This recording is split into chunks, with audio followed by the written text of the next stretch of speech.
queda no número de infecções por Covid-19, Instituto abre vagas para projeto gratuito de neuroreabilitação infantil. Emissão da nova carteira de identidade nacional. Inflação da construção cai para 1,16%. A pauta é política, o noticiário internacional e as imagens que marcaram esta terça-feira. Tudo isso e muito mais agora no União Brasil.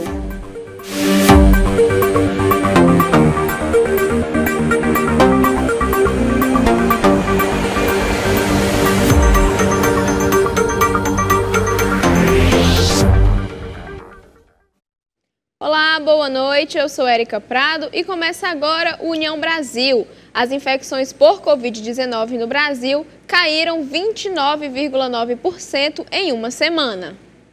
As contaminações pelo coronavírus no Brasil caíram quase 30% na 29ª semana epidemiológica, que considera o período entre os dias 17 e 23 de julho, em comparação com o intervalo anterior, que foi de 10 a 16 de julho, de acordo com dados divulgados pelo Conselho Nacional de Secretários de Saúde. Na 29ª semana, foram 291.267 infecções por Covid-19, enquanto na 28ª foram 415.765 casos. A redução é de 29,9%. Também houve uma queda no número de vítimas fatais. Segundo o Conselho Nacional de Secretários de Saúde, foram 1.632 mortes pela doença na última atualização, em comparação com 1.741 na contagem que terminou no dia 16, uma redução de 6,2%. Ao todo, o país registrou 33.621.965 casos de Covid-19 e 677.143 vítimas da doença desde o início da pandemia, em março de 2020. O Instituto Mão Amiga abre vagas para projeto gratuito de neuroreabilitação infantil e capacitação de mulheres em Fortaleza. Criado por um grupo de mães e parentes de crianças com transtorno do espectro autista e outras deficiências que tinham dificuldades no acesso a tratamentos continuados, o Instituto Mão Amiga está com inscrições abertas para as atividades de 2 projetos, o Sim à Inclusão e Mãos que Encantam, voltados respectivamente para a neuroreabilitação de crianças e a capacitação profissional das mães e cuidadoras. Deisiane Mendes, que é coordenadora do projeto, conta como nasceu o Instituto. Esse projeto foi desenvolvido ao longo das pesquisas que a gente fazia dentro da própria instituição. A gente observou que era necessário também, além de abrir novas vagas, para uma fila de espera que tem aí por toda Fortaleza de crianças com autismo, TDAH, deficiência intelectual e outras deficiências. A gente também observou que precisávamos aliar esses cuidados com as mães também. A coordenadora detalha como o trabalho é desenvolvido. As atividades vão ser as mesmas que vão ocorrer que já ocorrem na instituição, com a equipe de neuroreabilitação, que é o pedagogo especialista em AEE, o fisioterapeuta, o psicólogo, a fono e outros profissionais, dependendo da demanda da criança com deficiência, pois cada criança com deficiência tem a sua demanda em especial, a criança vai receber a terapia. Enquanto a criança estiver recebendo esse atendimento, a mãe ela vai receber cursos de capacitação, escuta qualificada e participar de vários projetos que serão desenvolvidos ao longo de 6 meses. Nós trabalhamos também a questão da interação e socialização, que é necessário também a questão da parte escolar, que na escola, inclusive, eles têm essa parte de interação lá na hora do intervalo, mas aqui a gente reforça na questão da interação entre eles mesmos. Deisiane Mendes destaca a importância do apoio às mães ou responsáveis por crianças atendidas na instituição. Atualmente, a instituição ela tem um convênio com o SUS, porém é delimitado um limite de vagas e a gente tem um desejo de ampliar essas vagas. Por isso, a gente também precisa de apoio de novos profissionais que queiram se voluntariar. Clenildo Soares, que é mãe de uma das crianças atendidas na instituição, fala como se sente depois de conhecer o projeto e as dificuldades enfrentadas durante a caminhada. Eu me senti mais segura em saber que eu não estou só, que tem uma equipe que ajuda, que apoia, apesar de que as mães também precisariam desse apoio. Eu sempre digo que o que nós passamos é tudo muito novo, é tudo muito difícil, porque falar de TEA hoje é uma situação bem assim, as pessoas romantizam muito. Elas falam o lado bom, né, querendo passar uma imagem que eu não gosto muito, eu gosto de falar a realidade. Poucas mães têm coragem de falar o que a gente enfrenta no dia a dia. Momentos de crises, agressividade, quando eles estão descontrolados, que nem a medicação resolve. E uma coisa eu digo, primeiro a família, na maioria das vezes, abandona, depois a sociedade.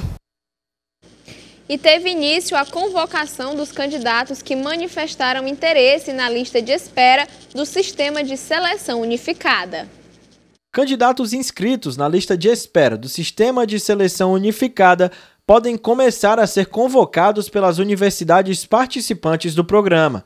Os candidatos devem acompanhar o resultado nos sites oficiais das instituições de ensino para as quais estão concorrendo.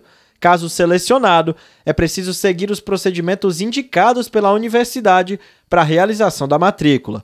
O número de vagas ofertadas depende do número de convocados que se matricularam.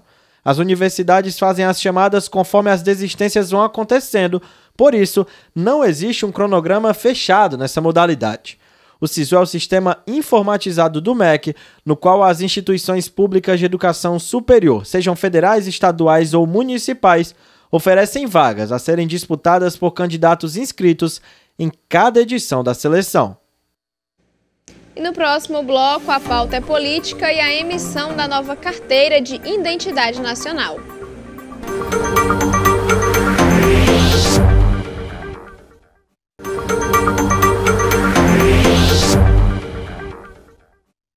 Senadores contestam arquivamento de investigações indiciadas pela CPI da pandemia. TCU pede esclarecimento sobre financiamento da PEC das bondades. Assuntos para a pauta política.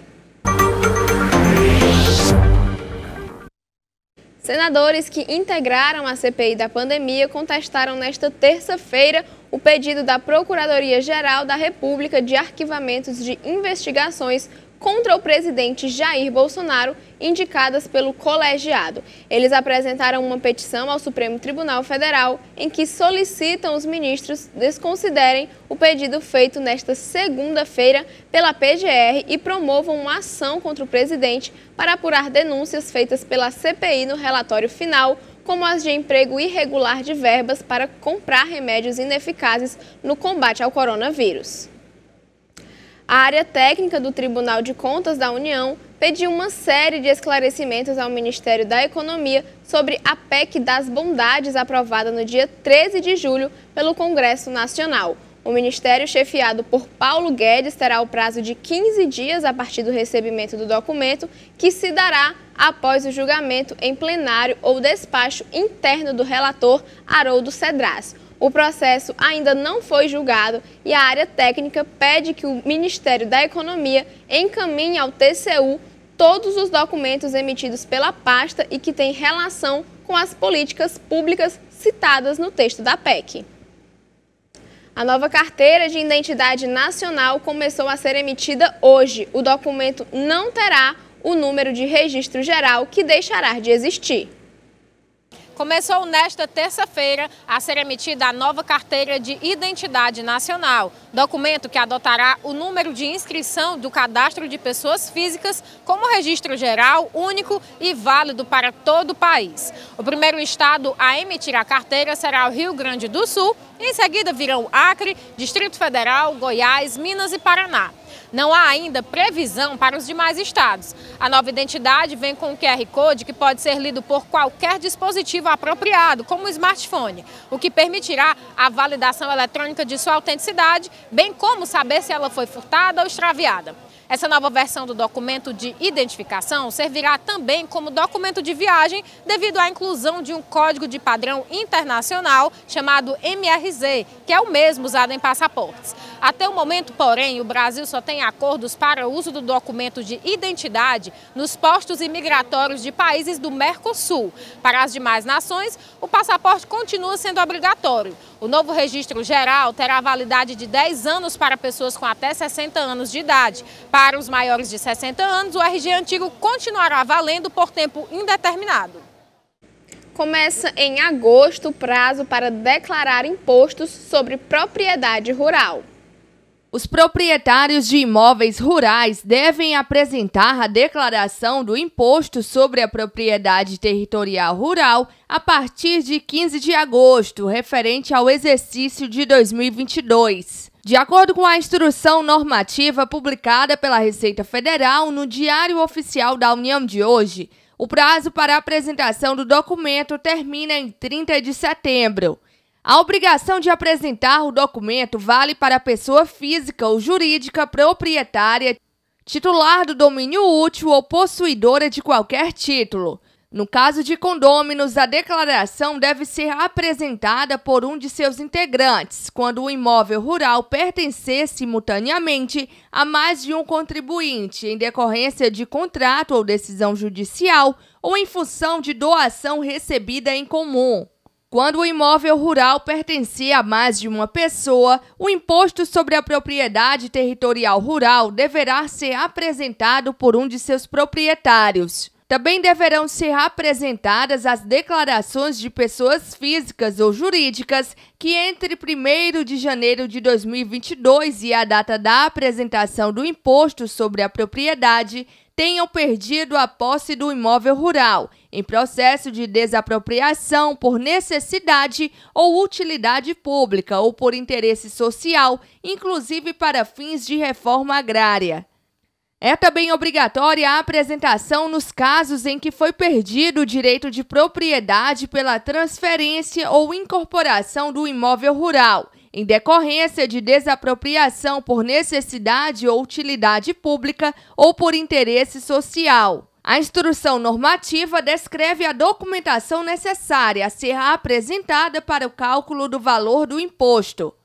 O pagamento do Imposto sobre a Propriedade Territorial Rural poderá ser parcelado em até 4 cotas de mesmo valor, mensais e consecutivas, desde que nenhuma cota tenha um valor inferior a R$ 50. Tanto a primeira parcela como a cota única deverão ser pagas até 30 de setembro. Após 28 anos de existência, a nota de R$ 100 perde o seu poder de compra quando se compara ao ano de 1994. Com a inflação acumulada entre julho de 1994 e junho deste ano em 653,06%, para ter o mesmo poder de compra da nota de R$ 100 de julho de 94, o consumidor teria de gastar hoje R$ 748,04. A nota de R$ 100 era a de maior denominação quando o real foi lançado em julho de 1994.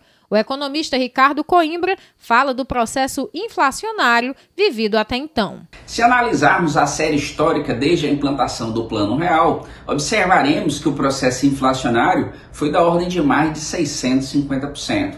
E isso, de certa forma, vem gerando impacto sobre o valor da moeda, a capacidade que a moeda brasileira tem de se converter em bens. Ou seja, o processo de desvalorização da nossa moeda é em torno de 83%. Isso quer dizer que se você pegar uma cédula de R$ 100 da época da implantação do Plano Real, em 1994, hoje seria o equivalente a R$ 17 de poder de compra da época. Ou seja, o processo inflacionário ele vem desvalorizando e fazendo com que a moeda perca ao longo do tempo a sua capacidade de conversão em bens. Rejane Ramos, que é autônoma, conta um pouco como está a sua capacidade de compra nos dias atuais. Eu comprava material para mim trabalhar com R$200. Era muito, né? Agora é pouquíssimo, não dá para quase nada. Supermercado é a mesma coisa, né? A gente conseguia comprar muitas coisas, agora é pouca. Bem pouquinho quilos, essas coisas somente comida, né? Que está muito caro. Esse processo de desvalorização da nossa moeda em relação à sua capacidade de conversão em bens, ela deteriora a capacidade de compra do cidadão e da cidadã, fazendo com que cada vez menos bens ele possa ter acesso no seu consumo no dia a dia.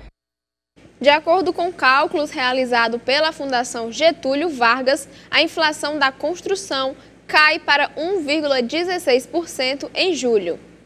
Calculado pela Fundação Getúlio Vargas, o Índice Nacional de Custo da Construção ficou em 1,16% em julho. A taxa é menor que as de junho deste ano, com 2,81%, e julho do ano passado, com 1,24%.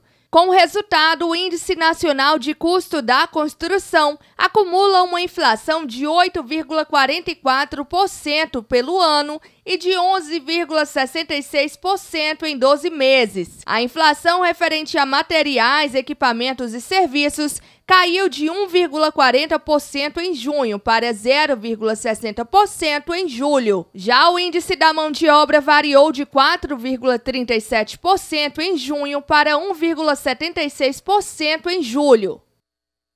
E no próximo bloco, noticiário internacional e as imagens que marcaram esta terça-feira.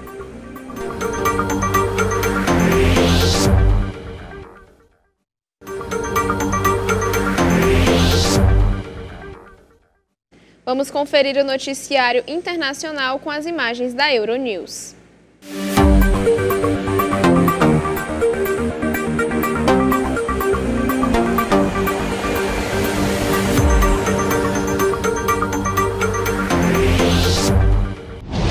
A União Europeia decidiu nesta terça-feira reduzir o consumo de gás para ser menos dependente da Rússia, que anunciou um novo corte no fornecimento para a Europa e lançou bombardeios maciços no sul da Ucrânia.